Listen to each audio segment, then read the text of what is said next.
Hello guys, welcome back to my YouTube channel. Here is new video which is about seed germination.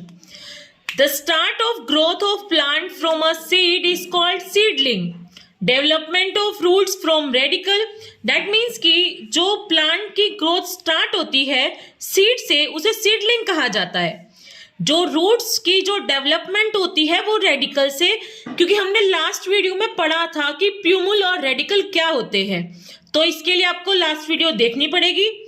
First true leaves develop from plumule and जो seed leaves होती हैं वो cotyledon से होती हैं.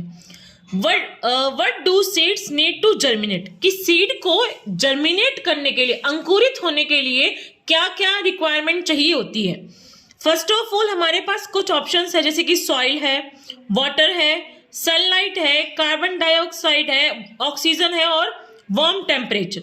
हम इसमें से देखेंगे कि एक्चुअल में सीड को जर्मिनेट होने के लिए क्या क्या नीडेड है. सबसे पहले है कि soil is not needed, because जो सीड जर्मिनेशन होती है पहली बात तो वो सॉइल के अंदर होती है ना. और अगर हम, जरूरी नहीं कि अगर सॉइल के अंदर ही सीड होगा तभी जर्मिनेट करेगा, हम उसको वेट टिश्यू पे रख देंगे तब भी वो क्या कर जाएगा, जर्मिनेट कर जाएगा. तो it is not essential. Second है water is very essential, because जितनी भी केमिकल रिएक्शंस होती हैं ग्रोथ के लिए, डेवलपमेंट के लिए, वो सब सॉल्यूशन में ही हो सकती हैं, और सॉल्यूशन तब होगा जब उसमें क्या होगा, वाटर जरूरी होगा. थर्ड है हमारे पास sunlight is not needed, because कि जो सीड है वो डार्क में भी ग्रो कर सकता है और डार्क में ही मोस्टली ग्रो करता है. सो सनलाइट की जरूरत तब पड़ेगी जब उस सीड के अंदर लीफ आ जाएगी, दैट मीन्स वो प्लांट बनने लगेगा. तो इसलिए sunlight is not needed. Carbon dioxide is also not needed, because carbon dioxide तब जरूरत पड़ती है कि जब उन्हें क्या करनी हो, फोटोसिंथेसिस करनी हो. और अभी मैंने बोला कि उनके पास तो कोई लीफ ही नहीं होती, क्योंकि वो अपना जो फूड है वो स्टोर करते हैं कॉटलिडन के अंदर, और कॉटलिडन के थ्रू ही वो क्या करते हैं, खाना खाते हैं.